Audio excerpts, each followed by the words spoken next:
今日我哋一齊同大家去東北三村啊，同大家嚟一次耳朵行山交響曲之旅啊！點解？睇落去就知㗎啦。今日呢條路線大約全長10.6公里，出發之前記得嚟個全民 RSS 啊！like 我哋呢條片 ，share 我哋呢條片 ，subscribe 我哋個 channel 同埋 click 埋我哋個鐘仔咯。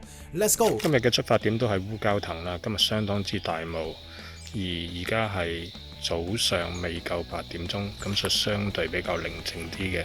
咁個朋友平時嘅情況就可以搭275R 入嚟啦，但係而家因為疫情期間應該係封咗，大家再 check 清楚究竟有冇車先至好過嚟啦。如果一開始有需要去 toilet 嘅話呢，咁其實沿住大美督嚟個馬路方向一行前少少，轉右落翻呢一條石屎小路，見到呢一個鐵絲網，再行翻前，我哋都可以揾呢度入嘅。咁就首先去咗烏蛟騰公廁先啦，啲喇叭花開始出去啦。烏蛟騰呢度其實都有好多嘅，咁我哋跟住可以入翻條村嘅，呢度有個鐵絲網嘅間屋，呢幾級樓梯，然後轉左就可以駁翻入邊馬路噶啦。咁出翻嚟呢度就係劉氏宗祠、李氏宗祠，咁好多朋友唔知嘅就會揾呢一邊嘅馬路入嚟啦。咁其實呢度仲有一個比較特別啲嘅，即係想大家可以望下嘅，就係前面呢一間類似樹屋嘅物體。呢一間呢，以前應該係有個建築物，而嗰樹呢，大家睇到啦，生咗喺度。咁而家又好似成為一個打卡點，咁好多人嚟就去影相。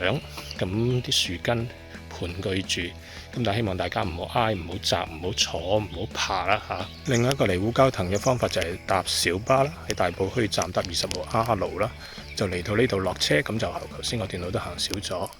咁我哋今日去嘅就係東北三村，咁首先會去荔枝窩先，咁好多朋友去過啦。咁但係點都介紹呢，又係一個回憶之旅嚟嘅。咁早聽住啲流水聲，過村嘅時候又係啦，細聲啲啦，可能人哋未瞓醒又未定，或者就算平日我哋都會盡量細聲嘅。咁呢段路呢，其實最近先至行過一次，就係由鹿頸嗰邊就入去谷埔，再去鎖羅盆兜翻個荔枝窩。咁其實呢邊嘅組合呢，而家已經成為一條熱門路線嚟㗎啦。咁最初行嘅時候呢，大概應該40年前左右啦，80幾年開始行嗰陣時呢，係覺得好似發現香港嘅新大陸咁樣。呢邊呢係渺無人跡，冇人行山，甚至係好偏遠，感覺好接近一個內地嘅，對面嘅沙頭角海就係內地啦。一開始上呢段山路呢，留意就係個石面呢，好似而家嘅天呢，潮濕大霧呢，係好濕嘅。落嘅時候大家慢少少，咁而去到呢個位呢，上幾個禮拜嚟都未有呢幾棵林樹嘅，咁所以呢，每次行同一條路呢，都可以有唔同嘅感覺嘅。俾大家聽下啲大自然嘅呼喚啦。咁而家見到呢一個位已經咁大霧啦，揀今日嚟呢度嘅目的都係因為大霧潮濕，平日好早。如果唔係呢條路線呢，就相當之多人，因為荔枝窩同埋三馬村。咁今日就唔過三馬村，兜翻個 loop， 就係荔枝窩、甲塘、梅子林，沿路兜翻嚟。咁呢條路好多朋友行過，但係要呢個感受，我相信唔係咁多人攞到，因為大霧行山呢係有另外一種意境嘅。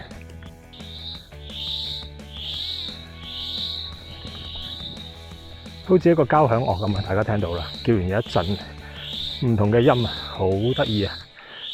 咁之前成日入嚟咧，講翻咧就係因為帶隊，咁每年都有1-2次入去荔枝窩，嗰陣時仲喺廢田，條村得翻幾個阿婆，我哋就喺啲廢田度露營嘅，聽住一啲咁美妙嘅大自然音樂，就好快嚟到前邊呢個路口啦，就係去翻國牙校個路口。咁其實會遲啲再拍翻嗰邊嗰條片啦，就係講翻係減龍嶺啊、五土嶺啊、藝尾嶺啊嗰堆嘅。咁左邊呢條咧就係烏蛟騰郊遊徑啦。咁我哋就行右邊，再過去馬馬忽源路，跟住落翻去經分水坳。分水坳一邊就可以落翻谷埔啦，一陣間再介紹。另外一邊就係落荔枝窩。同朋友最近幾次行咧，次次嚟到呢度都問左定右嘅，因為呢度已經左邊有條路，右邊咧就好似唔似路。咁其實係右邊嘅，呢度其實就係以前馬馬忽村嘅一個地台啦，或者係和平之類嘅嘢啦。咁又諗翻之前啲學生咧問喂阿 Sir，你成日行同一條路，你唔覺得悶嘅咩？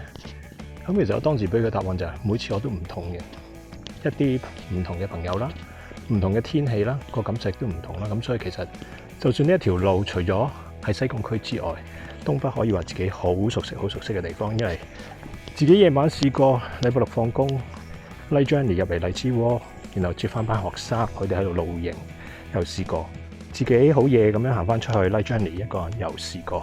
咁其實呢條路係好熟悉，但係每次嘅感受都好唔同。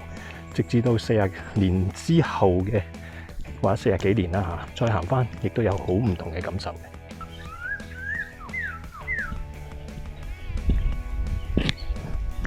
唔知大家聽唔聽到啲雀仔聲？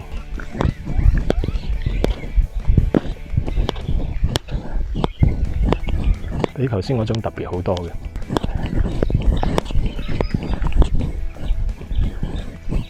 其實沿途咧仲有好多好靚嘅蜘蛛網，不過試過影出嚟效果唔靚，咁所以冇影嘅啫。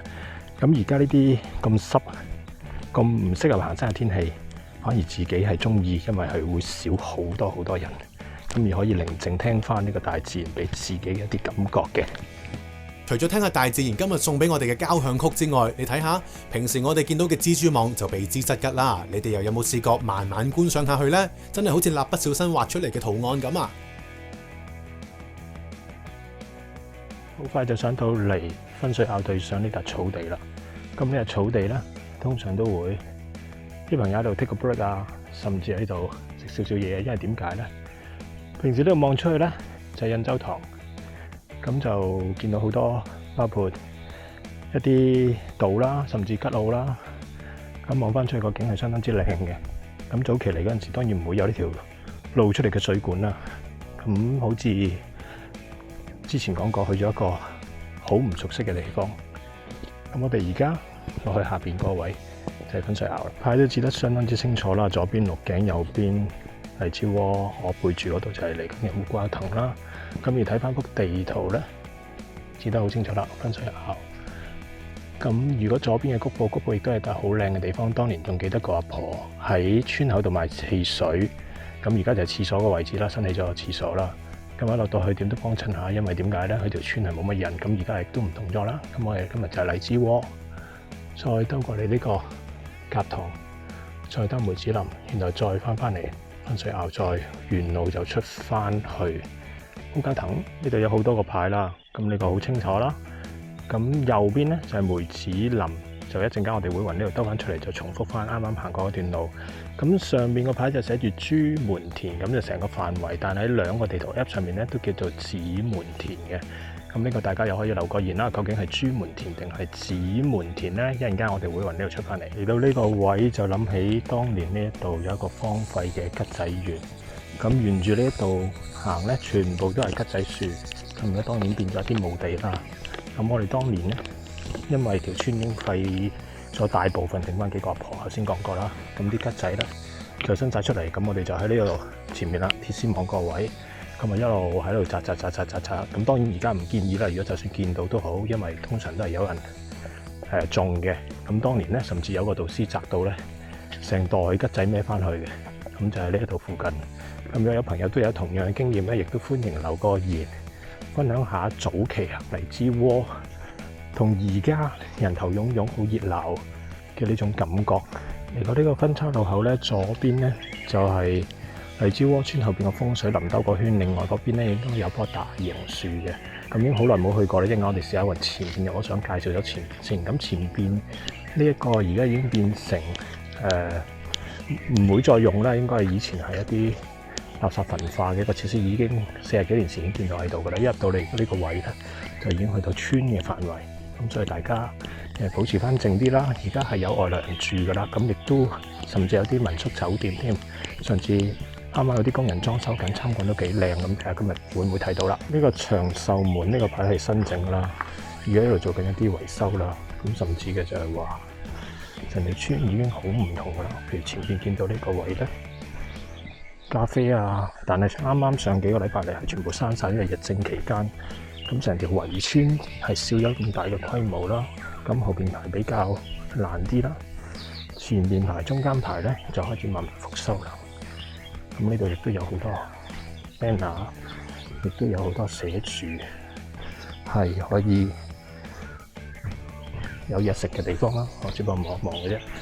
嗱，前面見到嗰個圍咗個棚啦，咁寫住抗疫休息請勿進入。咁我哋就再向前邊沿住個圍，咁就行翻出去條村啦。唯有出到呢度門，亦都又諗翻起當年前邊而家全部耕作嘅嗰堆田咧，廢田。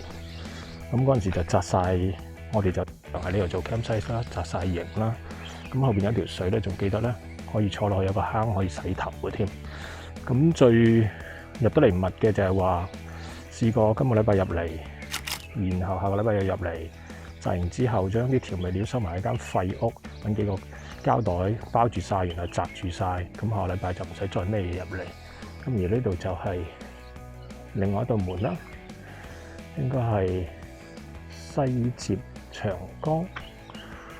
都好記得當年咧入到嚟呢度啲村民咧6點零鐘就瞓覺嘅，所以成日要叫啲學生咧唔好咁嘈，夜晚黑嘅一早就已經知道嘅就係話，原來新界嘅村民即係嗰陣時嚟剩翻嗰啲老人家咧係好早瞓。咁而家呢度已經變成一條旅遊嘅村莊啦。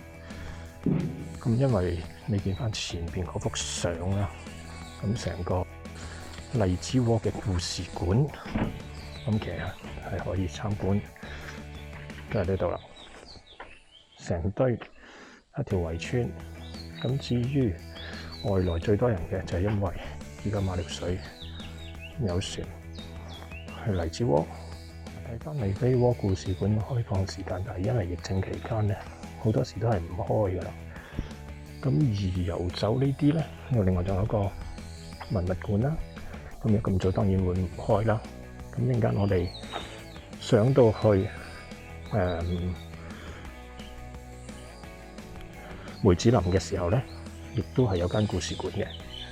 喺唔騷擾住居民嘅時候，係行下呢啲橫巷咧，都幾有特色嘅。即譬如呢一度係有間咖啡店啦，如果冇記錯嘅話。但係而家當然係山啦。咁再行前呢邊，成個古村，呢啲就已經變成一啲某啲咧就係一啲住宅嚟㗎啦。但係喺村嘅另一邊，亦都睇到呢啲橫額，霸田霸地基金強項啊，咩合謀斂財自肥啊，呢個位咁其實即係等於一條村入邊有唔同嘅村民有唔同嘅訴求啦。其實荔枝窩有好多棵古榕樹嘅，後邊嗰個廁所咧當然係新㗎啦。咁而前邊呢一啲空地啊，甚至鋪到咁靚啊，都係新㗎啦。當年係唔會有呢啲地嘅，咁而前面呢個和平就有㗎啦，即係曬禾嘅平嘅地方就叫和平啦。咁但係冇咁大啦，咁而右邊呢個亭咧亦都係新啦。反而前邊嗰棵大榕樹或者天后古廟咧，一路都係保持住喺呢一度。咁呢度已經有晒牌啦，假日呢度係坐滿晒人嘅，喺旺季嘅時候。咁而協天宮啊，或者嗰邊小型小學啊，而家變咗小型故事館啊。隔離就係慶春藥啊，咁呢啲咁嘅學生紙啊，呢類咁嘅建築物咧，一路係有做翻新啦，有做維修啦。咁當年亦都做過好多村訪嘅一啲問一啲關於村嘅問題啦，有啲學生要做呢方面嘅目的啦，我哋所謂喺 DEA 入邊考章嘅其中一樣嘢。咁頭先講過呢棵古榕樹，因為已經好大好老啦，咁所以而家用啲架支撐住，而佢嘅伸延咧，呢度寫住啦，基於公眾安全，唔好靠近啦。咁如果大家睇到嘅，佢嘅伸延咧，一路去到對面河嘅。咁之前咧係一度買雞粥，講緊10年左右啦。再早期冇人啦，當然係得翻幾個阿婆講過噶啦。咁個伸延就一路去到對面河嘅呢棵古榕樹係。我哋就喺呢度再繼續過翻去三孖村嘅方向，就上翻夾塘。而荔枝窩另一個好吸引啲人搭船入嚟嘅景觀咧，就係呢啲百花魚藤啦。咁當然早期係可以入到去啦，而家攔住晒啦，因為實在太多人咧就爬上呢啲樹藤度打千秋，咁所以導致到咧喺度一個破壞。於是後期咧，我諗係大概10零年前度咧，咁就將呢度圍咗，尤其是入邊呢一堆。雖然係有啲可惜咁，但係對於保護呢個魚塘嚟講咧，未嘗係一件壞事嚟嘅。咁喺呢一度咧，其實有個步道啦，入邊個堆咧就更加多嘅。頭先講過啦，啲白花魚塘咧就因為太多人就出嚟影，咁於是做咗呢條木嘅步道，去俾大家遠觀而不褻玩啦。咁而嗰啲咁嘅板根咧，亦都係以前讀生物近住呢啲鹹淡水交界都好特色嘅。英文冇記錯叫 buttress 啦。咁而下邊嗰啲咁嘅藤啊，或者一啲近水嘅、近鹹淡水交界生長嘅，咁其實都係有啲根嘅一啲特色。我出到嚟呢一邊望嘅就係啲紅樹林嘅景，同埋遠處嘅印洲塘嘅景啦。咁亦都好可惜，呢仲有少少膠袋啊，唔知點解會埋到嚟，因為正常啲紅樹林已經隔咗唔少啦。咁紅樹林亦都係以前自己喺讀 Bio 入邊讀過一個生態系統，仲好記得有幾個名 Bruguiera 啊、Catania 啊呢啲咁嘅名，唔知點解仲閃到出嚟。嚟到呢個轉彎位路牌亦都寫得好清楚啦。咁直行呢條路就係甲塘啦，左邊轉彎呢條路咧就經小灘過翻去三馬村，或者有啲人叫三馬村啦。寫就寫大概要9個字，咁其實快嘅半個鐘頭都到噶啦。經過三馬村就可以經三馬涌，然後上翻去經九淡洲再出翻烏蛟騰嘅。咁我哋而家就係近期我自己嘅第3次嚟甲塘噶啦，因為上2次都有幫襯阿范生范太當士多啦。咁上到嚟再同大家講多少少。上完一輪樓梯同山路上到嚟平位，就開始去到甲塘村嘅範圍啦。咁講翻嘅就係以前行呢邊甲塘村嘅印象係相當之模糊，係一條廢村。咁自從幾年前阿范生范太翻嚟開翻間士多，都係由舊年開始。咁今年已經短時間第3次嚟啦，因為好中意嗰度嘅感覺，冇荔枝窩咁多人，而喺半山好似深山藏住一條小村落咁樣。咁就喺上邊啦。咁佢哋都整得好好啦，整到人間仙境風光如畫。咁上面其實有幾幅壁畫嘅，咁只不過就係話佢閂咗個閘啊，入唔到去。咁出邊呢啲大家睇下，好有趣，啲石頭有個咁樣。咁嘗試將之前嗰啲補翻啦。咁你就係話另外一個感覺咧，好似離譜嘅一啲村落。舊年第一次嚟嘅時候，我哋一路冒住啲煙，因為煮嘢啦，用柴火煮嘅。一條斜路上嘅山，咁同我平日佢哋都開。咁而家唔知係咪疫症關係，閂咗門啦，咁所以就入唔翻去。之後補翻啲壁畫俾翻大家睇下。另外一樣冇提到嘅就係佢哋係可以租民宿住嘅，參觀過1廳3房。如果冇記錯，2500一晚定1500一晚，要再問翻，因為價錢可能遲啲都唔同。咁有食嘅就唔包啦嚇，咁所以你到時可以同發記士多啊范生聯絡一下。咁今日可能太早，佢未開啦嚇，呢個係有少少估唔到嘅，咁亦都唔會騷擾住啦。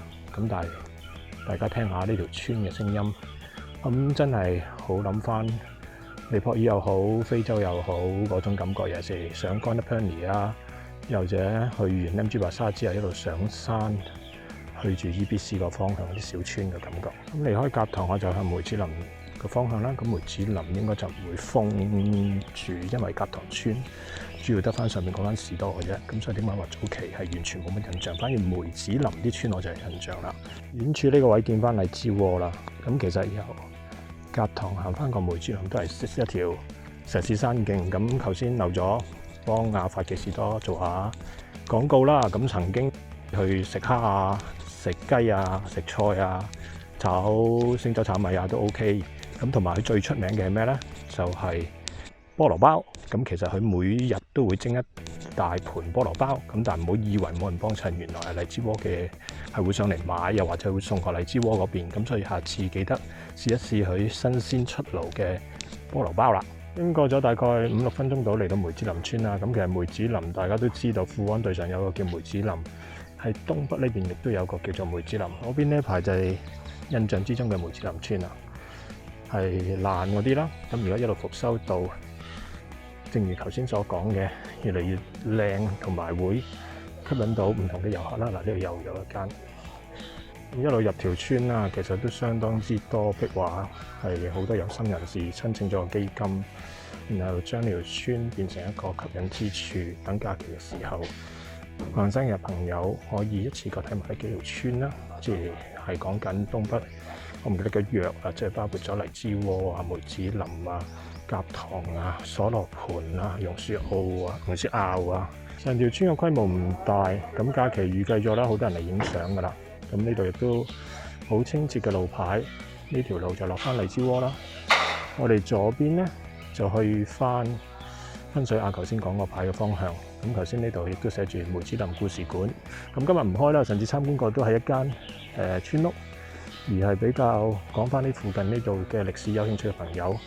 疫症緩和啲嘅時候，因為今日疫症好多地方都唔開，咁可以慢慢嚟參觀。咁如果小朋友未睇過呢啲稻草人嘅，咁呢一度有一個好清楚㗎啦，另外一個啦，咁呢個都係對一啲住慣城市嘅大家可能少見嘅一啲嘢，咁自己行山就間唔中會見到啦。咁而行完呢條咁靚嘅路之後，就會轉入山路，係嚟嗰陣時比較崎嶇啲嘅。或者少啲15分鐘就出翻嚟頭先講嘅呢個路牌啦，即係書門田定子門田嗰個路牌。轉翻咗，我哋喺最後出村呢段路做埋一個總結啦。咁今日就係沿住烏蛟騰，因為入住荔枝窩有啲可惜，就拍唔到啲酒店房啊，又或者好多嘢，因為疫症期間閂咗啦。去到甲塘亦都好可惜，咁啊范生范太係未開嘅，入唔到去介紹個菠蘿包啦，又或者同佢傾下偈啦。咁有好多嘢都係預期之外嘅。咁行山就係咁啦，自己就中意隨心嘅，咁所以好唔好意思嘅就係其實一路拍嘅片唔會點做資料搜集啦，唔會有咩搞笑啦，唔會有啲乜嘢好大嘅後期製作啦，都係自己中意嘅。今次中意嘅係咩呢？就係除咗眼睛之外，就係用耳朵行山，聽到好多好好聽嘅大自然嘅聲音，而喺咁大霧嘅環境底下，咁早嘅情況，下一條咁熱門嘅山徑，咁係絕少人嘅。咁呢個亦都係屬於無痕山林入計劃路線嘅一個好重要嘅元素啦。只要計劃好路線，可以改變到自己嘅時間嘅話咧，就可以去到好多，同埋減少大自然嘅壓力嘅。咁希望大家繼續支持住呢條頻道，分享訂閱，咁推廣呢個無痕山林，咁大家可以喺唔同環境、唔同時間，甚至嘅就係話唔同人嘅組合，都可以同一條山路享受到不同嘅感覺。多謝大家。難度值2.5粒星嘅大自然交響曲東北三村，官方預測3個鐘頭22分鐘到就行得完啦。不過天氣開始好熱，又要行下休息下、影下相、打下卡嘅話，可能就要行成5個鐘噶啦。如果你要出發嘅話，記得要留意我哋個小錦囊啊。第一，雷暴警告，3號風球或以上就唔應該上山啦。第二，要留意天氣嘅。第三，應該要根據你嘅能力而作出合適嘅路線選擇噶。第四，應該要有同伴隨行嘅。第五，應該要有合適嘅行山裝備噶。第六，好重要噶，一定要帶足夠嘅食水啊。第七，唔好留低垃圾同埋任何人為嘅標記，係包括絲帶嘅。最後係希望大家上山之前可以熟悉無痕山林嘅守則啦。如果中意我哋呢條片，又或者仲想跟住我哋走上不同嘅山嘅話呢，記得要幫幫手 click 隔離嘅見到個 logo， 訂閱我哋報出互動天地啊！因為多你哋一個訂閱，我哋多好多動力去繼續拍片同埋行山噶。約實你哋下個山頭見。